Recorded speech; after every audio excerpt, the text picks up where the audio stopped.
What a thrill. First of all, for those who don't know, Joe Calloway was the very first guest on our very first Walking the Walk episode. Seems like ancient history, Joe. And yeah, and he's also our highest rated guest. So you guys love him, and I love him too. I met him a lot of years ago now, huh? Yeah. And Joe became just a dear friend and a trusted mentor, and someone who, I can count on my hands, and I'm blessed with this. I can count on my hands the people who really, really made a significant change in my life. And Joe is one of them, and it continues to make an impact in my life. So it's always a treat to be with Joe. And Joe, you've been up to all kinds of cool stuff. I want you to catch me up. Well, I'll give you the short version. And you'll be here all day. Almost exactly, Jim, 4 years ago. It was 4 years ago this month because it was 2019. I hit full on doing keynote speaking. Yeah. Which I had done other things. I'd done some consulting and a lot of workshop stuff, but keynote speaking was my bread and butter. And I just finally thought, I've done enough of that. Oh, you put in your miles. Oh my gosh, I put in the miles, put in the time. Mm-hmm. So that opened up a vast amount of time for me. Mm. And so I did and still do some more workshop-y type sessions, generally with senior leadership of medium-sized companies or sometimes even smaller companies. But I'm also involved. I've gotten more involved with 2 real estate partnerships that I'm in, and we generally build condo developments and sell them. I'm also still involved with a snowboard ski manufacturing company, right? Gilson Snow, that I was one of the original investors. And since we've talked, I've gotten pretty involved with the wholesale Kentucky bourbon business. That doesn't surprise me. So, and that's not a dig. So people say, but Joe is an aficionado. Well, it's right down my alley and down my mental capacity track, because it's a very complicated business, Jim. We buy thousands of barrels of brand new, just distilled Kentucky bourbon, and we let it sit for 2 years. Then we sell it to somebody else. I like it. Well, if you want to store a couple of barrels, let me know. I've got some room. You might not get them back, right? Exactly. Yeah. I want to touch on the snowboard thing for a second, and there's a nefarious reason for this. A lot of talk right now about innovation stagnating, and especially in young leadership. And it's always bad to paint with a broad brush, because there are so many tremendous people out there. Yeah. But I think the trends are also useful for us to take a look at, if nothing else, for a warning sign. And you seem, the stories that I've heard about your snowboard thing, you really bucked the trends there. I mean, this was a really incredible thing. And it started, right, because you were actually coaching a group of young entrepreneurs, right? That it evolved into this. Am I getting the story right? Not quite. You're close. Okay. My daughter was in the 5th grade.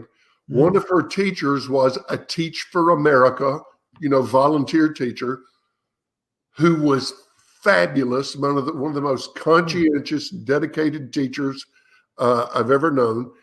He was very close friends with a guy named Nick Gilson, who was also a Teach for America volunteer. And Nick had his class, and they were, 5th, 6th graders. Yeah. Everybody start a business to teach them about, the free enterprise system and all that. And one of the students said, well, Mr. Gilson, you should start a business. And Nick thought, and he's an engineering grad from one of the Ivy League schools, brilliant guy. But he thought, well, I've been playing with the idea of a new snowboard design. I mean, a patented change in the way the snowboard is designed. And so darn if he didn't start a snowboard company. Huh. from his grade school's Yeah. entrepreneur class. Oh man. And I tell you, it's been so much fun for me. I was one of the first investors. Yep. I've been an advisor to Nick ever since, and now we're going on to 8, 9 years. And young guy, my experience, and I totally get the trends, that we read about in the media. My personal experience with young leaders is that they knock me out. It's so encouraging to see the thinking and the willingness to work hard, the willingness to be patient, the willingness to personally do without as you build a business. I've worked a lot with new entrepreneurs through Belmont University here in Nashville, and they just impress me to the core, Jim. I can call them kids. I'm old enough. They're good, I hear they're you. good I kids, know it. and they're solid. Good And kids, these myth, 30, 40-year-olds. I know it. It's crazy. I'm feeling my age too. Yeah. But this myth that they expect something for nothing is just that. It's a myth. I'm sure some do. But Isn't it sad that sometimes the negative aspects of what's going on get more attention. And that's why I'm so glad. That's why I wanted you to talk about that, because it is important, I think, for us to validate and encourage and highlight the folks that are really doing it. I'm going to agree with you, because I think it's easy to grab onto that trend. I think it's attractive to the media to do so. But I'm with you. I mean, in our workshops, I'm seeing more and more young people that are really just grabbing the bull by the horns and going for it. And that's really encouraging. it is encouraging. And I told you before we started the show, I spoke this morning at my daughter's high school entrepreneur business class. These were mostly seniors, a sprinkling of juniors, but they were just, you could see their wheels turning, and they were taking notes. Yeah. And they want to learn. They want to know how this business stuff works. They're so open to ideas. And it was very conversational. And the feedback and the participation and the contributions I was getting from them, I just thought, these guys are so cool. And they're so smart. Right. Let's dive into that a little bit more, because I'm so fascinated to hear your take on this. What specifically are you, are there really, let's start with this. Are there any real substantive differences, the challenges that younger leaders are facing today and in today's market? If so, what are they? And what are the similarities? I mean, what are these guys sharing with you that you're finding so energizing? And isn't it cool that they give us that energy, right? I mean, yeah. The similarities, the things that you and I have experienced as always being true, that are still true, that, for example, these kids, these high school students this morning were talking about, they talked so much about service and the need to understand your customer. And so there are a lot of values of doing business that really hold true today. The difference, and this is something I was talking to him about, I said, service has become, by service, I mean the experience of the customer, right? The satisfaction of the customer. It's more important than it's ever been, because if I want to find out a company, okay, I might look at their ad and go, okay, that's what they say about themselves. I want to know what the market says about them. And if you want to know what the market says, you go on the internet, you go to social media, you go to Yelp, you go to Google, and you see what customers say. That's easier than ever before, isn't it? Because I agree with you. I mean, if I say it, it's bragging. If someone else says it about me, it's an endorsement, right? And exactly, we used to have to go and dig those up and get them printed. Now, push of a button, you click of a mouse, and you've got all the reviews you need, negative and positive. I think one of the big differences is that used to be you started a business, things just didn't change as quickly. Right. You started a business and you could stick with it and stay on that path for a long time until it got traction. Today, you start a business, you put it out there, minimum viable product, you roll it out there, and the market will tell you very quickly, we like this, we don't like that. And so you find you have to change direction. Be flexible, adaptable, comfortable with uncertainty. Yeah. Yeah. One thing I see in a lot of the young people today is they're okay with that. They're okay with saying, well, okay, that didn't work, but I got information from it. Okay, so let me change direction somewhat. And that mindset serves them well. And they have to have that mindset because that's the reality that we truly do have to, we just have to change more often and more quickly than we ever did before. You know, that leads us to, I think, really an important distinction that I still continue to see is our level of comfortable with uncertainty. And I'm seeing, you know, certainly research bears this out, that the younger generation in general is a lot less comfortable with uncertainty. Yet you and I think we have the blessing to be preaching to the choir a lot. I mean, we're preaching to the folks, you know, the young people that are really going out and getting it. But here's the thing, they still have to deal with their cohorts who may fall into that mindset, right? That are are you seeing that at all? And if so, how are they helping their own generation become more comfortable? Because like I said, I mean, flexible, adaptable, comfortable, uncertainty. That's the only way we're going to get ahead. That's the only way I think that's a timeless mindset. Yeah. You know, that's a really interesting question. I think that what occurs to me, Jim, is that, and you know, you mentioned that we preach to the choir. I think the people that are good with uncertainty, and it's funny, I ask a question of my clients I have for years. I'll say, let me ask you a question, a very broad general question. What's going to happen next? Right. and they all look at me like, and I say, come on now, what's the correct answer? And somebody will always say, I don't know. And I say, yes. Right. If they come up with an answer, I'm always a little suspicious. The correct answer is I don't know. Yeah. But I think people that are comfortable with that, they tend to find each other.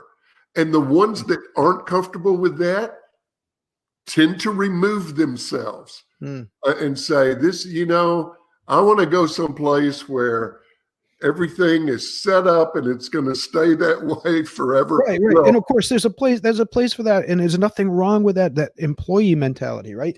But having said that, that's not really who we're dealing with most of the time. We're dealing with people who want to be out front. They want to be leading people to a better place. So yeah, and you know, one thing that I think we can all agree on as a trend is it used to be the most common career scenario was to have 2 or 3 jobs throughout your whole career. Yeah. And now you might have 30 jobs through your career.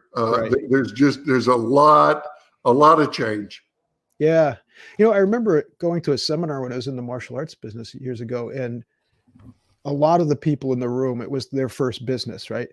And the guy leading the seminar was pretty insightful. And he asked if we were nervous about staying in business, you know, and why.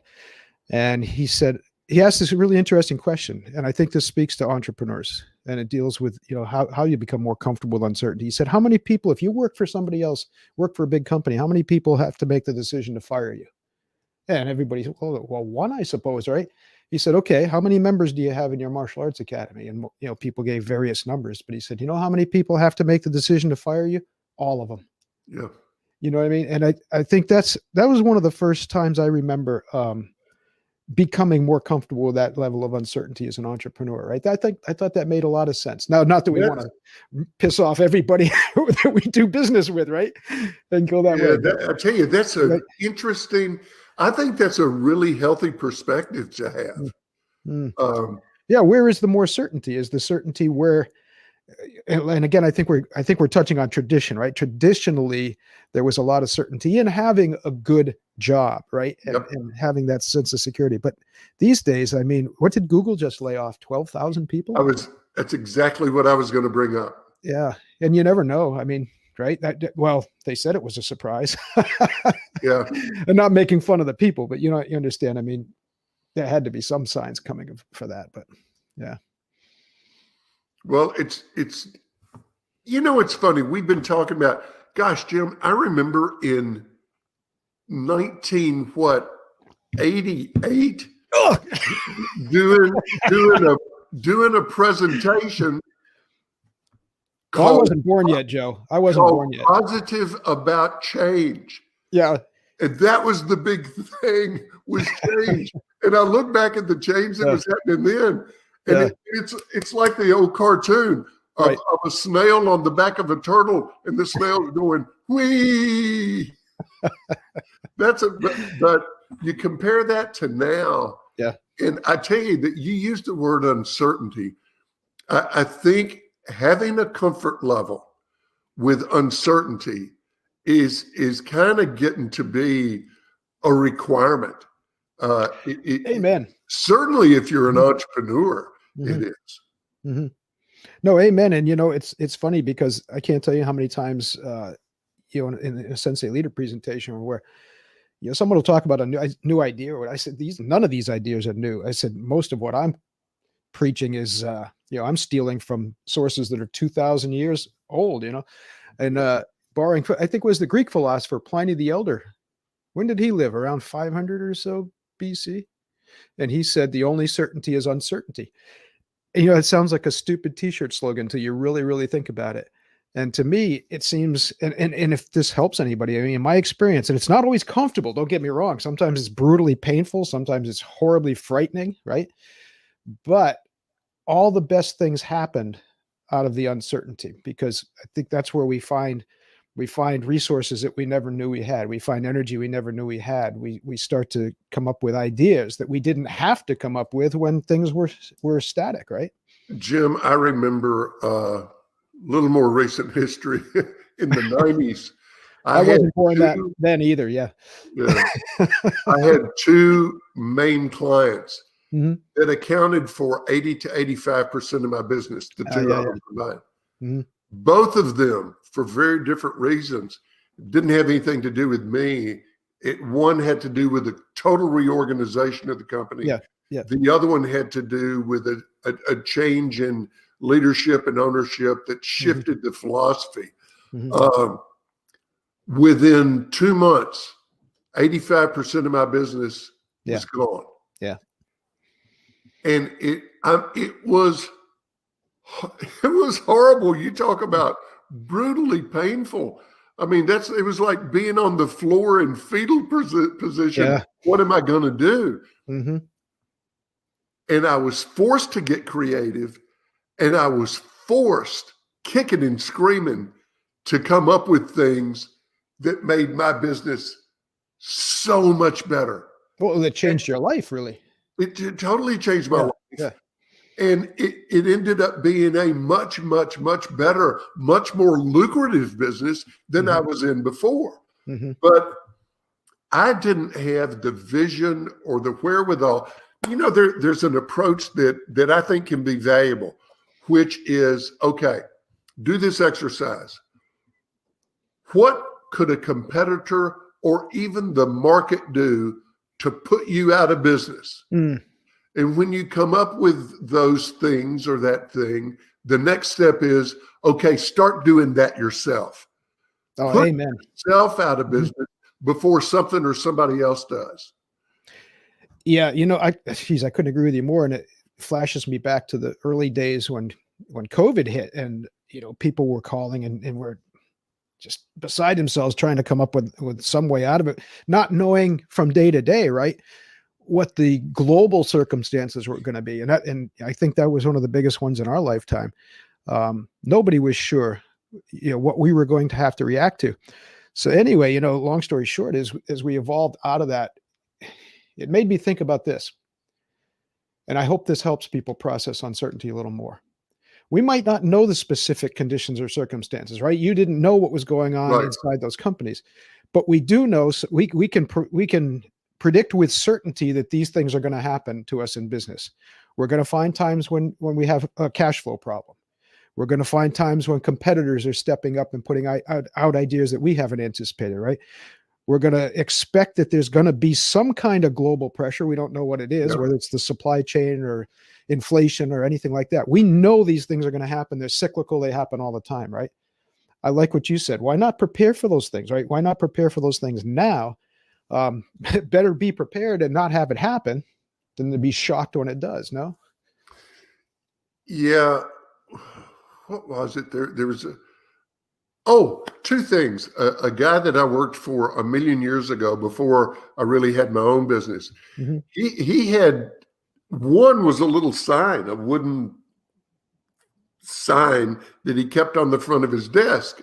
And it was a business in which the unexpected things happened to contracts a lot. And it would be the situation where somebody go into his office and say, Jim, the such and such deal is falling apart.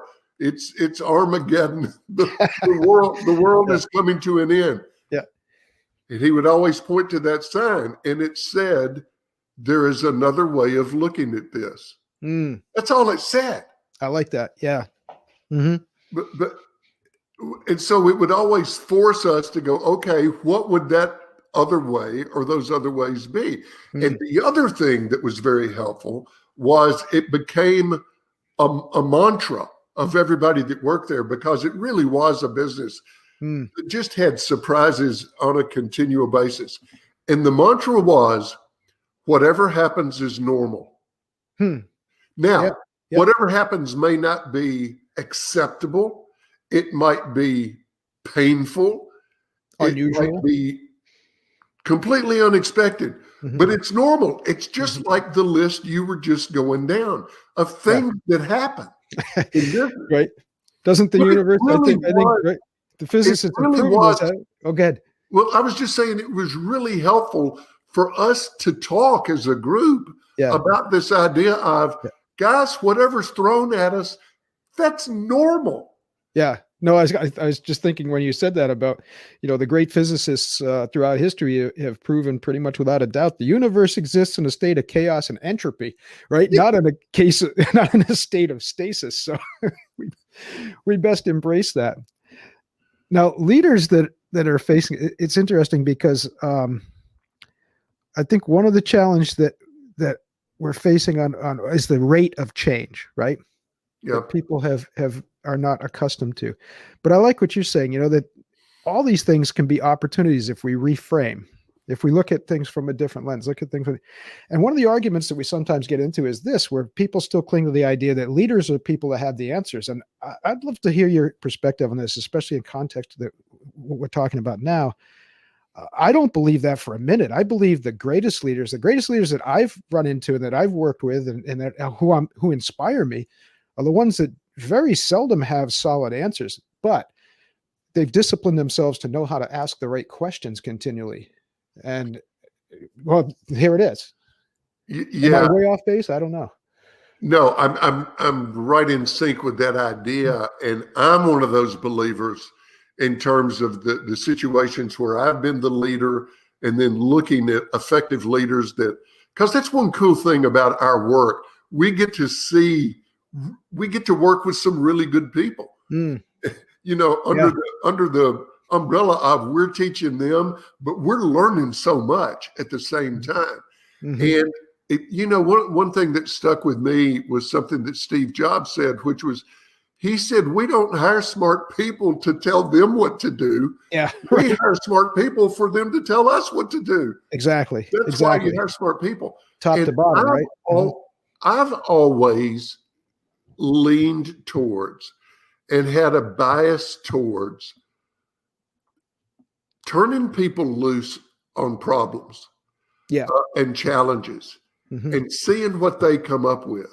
Now, I have no problem being the person that's leading the group, but as the leader, I absolutely reject the idea that I am the source of the only good ideas. Right. You're guiding them. You're not forcing them down a lane that you've prescribed for them, right? Yeah, exactly. I think I think people will so often, I think people will more often than not will surprise you if you point them at a problem and say, there, you Yeah. go. No, you put me in mind of one of my favorite quotes from General Patton, right? Don't tell people what to do. Tell them what needs to be done, and they'll surprise you with their ingenuity, right? Exactly. Mm-hmm, mm-hmm. That's amazing. Are the younger leaders that you're working with, are they more comfortable with, because what we're touching on here a little bit, I think, is this idea of vulnerability. And for those who haven't run into this research yet, vulnerability actually is showing up consistently as one of the most important traits of an effective leader. And for a number of reasons, but one of the most important is because it engenders trust. And we don't mean, going out and, throwing a fit and saying, oh my God, the world's falling apart, and this and that. People don't want that from their leaders, but they want some openness, right? They want some openness. They want to know you as a human being. And if I'm hearing you right, because I think we're in lockstep with this too, we usually are, aren't we? Where when we're facing a challenge as an organization, I think the most successful organizations and the most successful leaders are the ones who go out and frame the challenge and say, look, this is what we're facing. What do you guys think? Can we, right, to get together, can we come up? Are you seeing the younger leaders being a little more open to that mindset? I'm seeing them being much more open to that. And Mm-hmm. and I recall a leader who, and this was a few years ago, and he wasn't necessarily a young leader, but boy, he was good, Jim. And their company went through, wow, they went through just a firestorm. A lot of things going on that weren't good. And he said to the whole company, his message was very clear. He said, right now at this moment, I don't know. We're going to have to figure out how to get through this. I don't know how to get through it. But here's what I do know, and here's what all of you know. I know who we are. And that is what makes me confident that we will get through it. Yeah. I don't know how to handle the circumstances right now. But by gosh, I know who we are. And that's what gives me confidence that we'll be fine through this. We'll figure it out. It's funny. We're all friends. You guys are friends with my wife Annette and I, and Annette and I have joked for years. Well, no, we're not joking. It's true, but it makes us smile that our family mantra ever since we met each other has been, we ought to have it on a coat of arms somewhere. And it's simply this: we'll figure it out. Yeah, right. We'll figure it out. Yeah. Yeah. How dull life would be without challenges. Once in a while, could use a few fewer challenges. Yeah, that's for sure. And they do seem to come in bunches sometimes. Yeah. But it's all good. And I think you'd reinforce this. Trust me when I say that even though it didn't feel that way in the moment, I think the toughest times, the times where the greatest challenges can be looked back on as some of the best. And Jim, I want to go back just briefly to the word vulnerability, because there's really something there. I remember a senior official, a senior executive with a major airline at a big event. He came on stage. He delivered just horrible news to everybody in the room about what they could expect in terms of resources this coming year. It was just all bad news. And he said, he prefaced it by saying, you guys know me. I'm going to tell you what's going on and where we all stand, and we'll get through it. We'll get through it together. This is hard for me. This is really hard, but here's where we stand. And at the end of telling everybody in the room, there were about 500 people, what they did not want to hear, he got a standing ovation. And after it, I was talking with a couple of people, and I said, I think the answer to this is obvious, but I want to hear you say it. I said, he gives you nothing but bad news, and you give him a standing ovation. What's up with that? And I'm quoting, the guy said, because there's no bullshit about that guy. And we all know it. He tells us the truth. We know where we stand. We know where he stands, even when it's really, really hard. And There so it is. that vulnerability and that honesty, it made him relatable, and it also gave him tremendous credibility with them. Mhm, mhm. I'm almost wondering if the semantic is the problem, that too many people associate vulnerability with weakness, where Yeah, yeah, right, it might be better to, again, I can't help but borrow from my background, but the masters I was blessed to study with, and some of them were the most humble people, even though they're some of the greatest martial artists in the world, but they were humble. That idea of humility yeah. that I think is I don't know. I don't draw any hard line between vulnerability and humility. I think that's what this man expressed. That's a beautiful story. It's a great story. And I'm loving what you're saying, because when you see humility and vulnerability from a master, Mm, wow. yeah. I mean, that has I think it has such a quiet, powerful, positive impact on people. I just love the Works better notion than of arrogance. humility from a master. That's a beautiful concept. Yeah, yeah. Well, Joe, geez, it's been such a pleasure having you on the show again. And I know we said this is my fault. I let walking the walk slide, and I shouldn't have. Really appreciate everyone who kept the thing going. I mean, we've been shocked to look at the stats and see how many people have been listening to past episodes, because we've got Absolutely. remarkable guests. You guys kept it all going and gave me the energy to get it back up and renew it again. And Joe, we always say this, but just want to have you as a regular guest all the time. How about every show? Hey, this is like coming home for me. This space feels really good, and it Yeah. does. You got any pearls you want to drop give you the final word here? I know it's always awful to put people on the spot like that, isn't it? You know what popped in my head? What? Warren Zevon. Oh, when yeah. he when he knew he was dying, Yeah. and he was on David Letterman's show, Mhm. and he and Letterman were dear friends, and Letterman said, okay, the world knows what's going on with you right now. What's your advice? And Warren Zevon said, enjoy every sandwich. That's a great one. I don't know that I can top that. No, thanks for sharing that.